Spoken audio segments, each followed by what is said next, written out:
quite a difficult decision.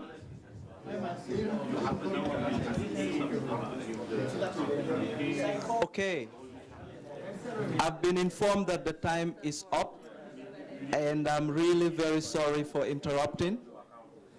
And now we will welcome the groups to share the outcome of the dialogue that you've just done. And I think we can start with group 1 or from back 4 to up. We start from group 5, then to 4, 3, 2, 1. Okay? Group 5.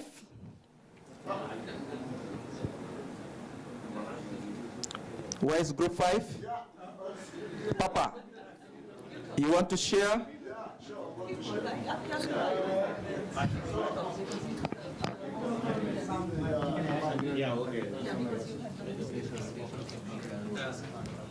The only papa in the house. Hello. Okay, thank you very much. So in the group 5, we've not really discussed. We've more listened than discussed, actually.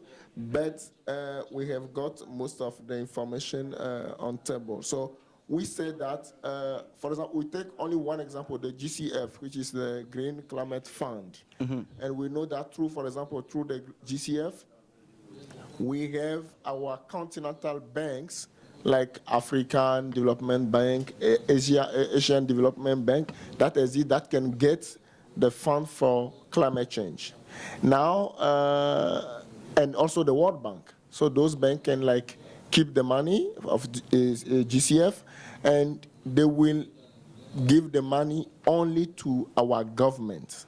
So the civil society organizations are not capable to go and take resources from there.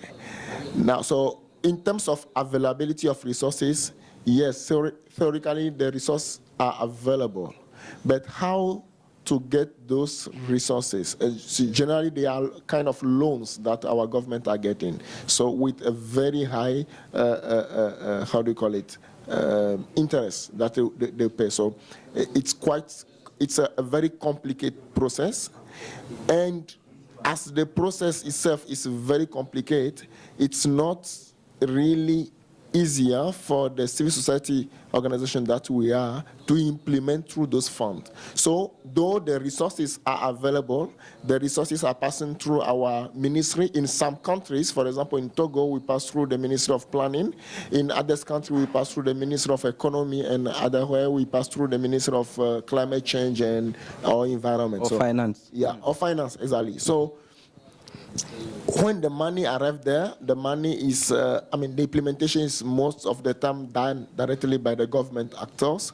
So the result in the field is not easy to be identified, but at civil society level, we do not have access to those resources because the government generally is alone. So briefly, that's how our discussion went. Okay, thank you very much, Papa. Do we have group 4? You want someone to add something? Maybe somebody. We have 2 minutes each group, 2 minutes. 2 minutes finish or still we have time? Okay, group 4. The role of climate information and effective measures to build resilience in Africa to adapt to climate change.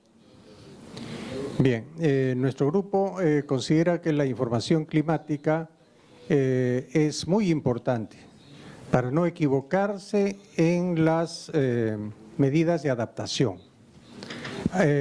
Cuando hay errores o hay vacíos de información y no hay escenarios de cambio climático, podríamos estar promoviendo una falsa adaptación, ¿no? Llevando a la gente a realizar actividades que en el largo plazo no van a dar resultados. Es necesario incrementar, ¿no?, el conocimiento no solamente del clima, sino también de las condiciones del territorio y de las condiciones de vulnerabilidad que tienen las poblaciones y sus medios de vida a una escala más apropiada, porque los impactos son diferenciados según el territorio y según también los sectores sociales, hay cuestiones de género, etcétera. La tecnología juega un papel muy importante. Se vio que no hay series históricas en África sobre décadas y décadas de información que pudieran ayudar a hacer unos buenos escenarios de cambio climático. Ese es un déficit que a largo plazo habrá que superar.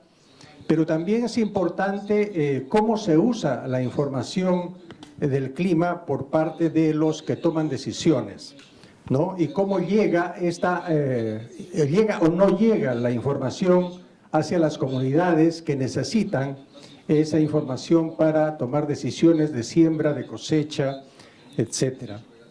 El monitoreo climático local en algunos países, como en el caso de Nicaragua, ha dado muy buenos resultados. Es decir, en lugares donde no hay servicios meteorológicos e hidrológicos avanzados, la población toma en sus manos, ¿no?, el monitoreo del clima, y eso ayuda inclusive a los institutos meteorológicos porque no tienen información de todo el territorio. Esa combinación entre el conocimiento local del clima y el conocimiento científico es muy importante. Hay que tomar en cuenta también los saberes ancestrales sobre el clima, pero hay que tomar cuidado porque con el tiempo, ¿no?, esos conocimientos se han equivocado porque los indicadores climáticos también han cambiado, ¿no? Esto sería la síntesis de mi grupo. Gracias. Okay, merci. Thank you very much. Is it Spanish? So, thank you, Group 4. Can we have the third group, Group 3, the role of the private sector? How can, okay. Just to say that I think we couldn't agree on something concrete as recommendations. Mm-hmm. We went on trying to define the private sector, and then we found that within the private sector there are corporations that are more direct responsible, for instance, with the pollution of the earth, and others that are not, and which means that for those corporations, they don't have a choice, or the only choice they have is either to stop producing coal, for instance, because at the moment there is no other way to make the production of coal as not polluting the earth, and the use of coal is precisely for that. So in that sense, we also look at this question earlier on, and we talk about social responsibility. Some companies and corporations have social responsibility, but also we look at how the business structure is in terms of, for instance, the people that actually invest in corporations, the shareholders. And many shareholders will never give up profit margins in order to, for instance, stop climate change or that. So I'm afraid we were still talking about many issues. Thank you. Okay, thank you very much. Group 3. Group 2.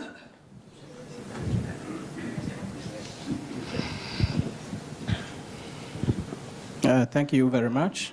In our group, we tried to analyze together what we can do in order to integrate adaptation and climate change. The first proposition is to diversify clothes. Here, it is the question to know which plant, which clothes fits in each region in times of drought.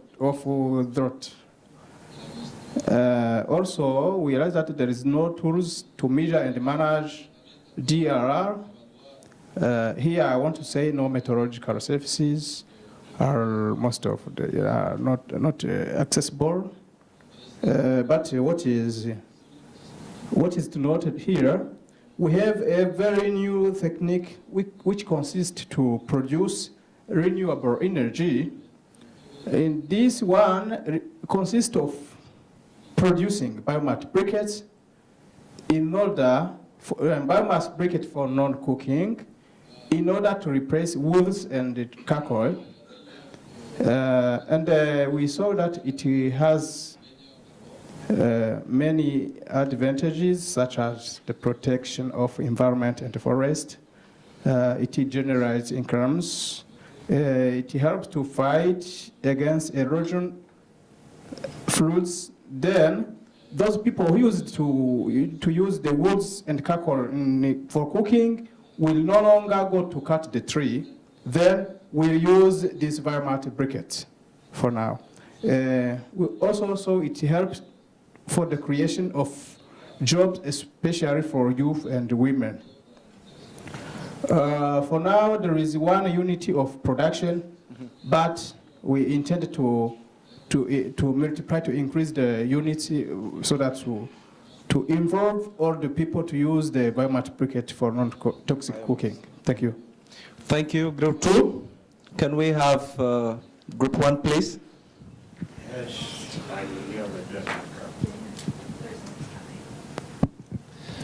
Group 1, we discussed on the access in the adaptation finance or climate finance, and we come up with some of the points which the group also highlighted. The first thing is the Green Climate Fund, which is very complicated fund, and the procedural issues and also the guidelines is not very simplified. Even the government, all the organizations is not accredited to apply. Only the government has to approve if somebody, even the CSO, accredited CSO organization or international organizations apply for the grant. In case of Maldives, for example, we got finance for the water supply, but this is through the UNDP. Even the Maldivian government, which is not accredited, so they have to apply from the through the UNDP. And again, actually, this some percentage of 10 to 20% goes as the administration fee. So, it's not goes 10%. 10 to 20% is not really going to the beneficiary. So I think, these kind of funds, we need to strengthen the institutions, institutionally strengthening the countries, national institutions, and then trust the countries, and then simplify the procedure so that the government can apply. And also, other negative thing is that the grants is not going to the most needy, because some of the countries the government is very much need of the grant, but they're not capable to apply for the grant, and they justify on the board and blah blah. So then they don't get to. And also the adaptation fund, and also some like funds from the UN and the EU, which has very strict procedures. In our group we have discussed, and my colleague would add on that. And also, enabling environment, we found that, NGOs, like, for example, South Asian countries like Bangladesh, Maldives, we have to get a approval from the government if we get a funding from the international organization, from the abroad. So, but we don't ask for the approval, we take a grant, but it's a crime. But if we ask for approval, the government might reject. So this is a very bad thing in our countries, but also the good thing is that under enabling Maldivian, I'm from the Maldives, so my country gave me the opportunity to attend as a part of national delegation in last 3 COPs. So that I have opportunity to meet with the people, advocate the things I want to advocate, and networking and get more information and knowledge. Thank you. I think this is something good example, and my colleague would add on this. All right, I'm afraid. Yeah, all right. I know such type of work takes a whole day or more, but I just want us to clap for ourselves because you've done a great job. And so we will draw the curtain here. I've been signaled that the time is over.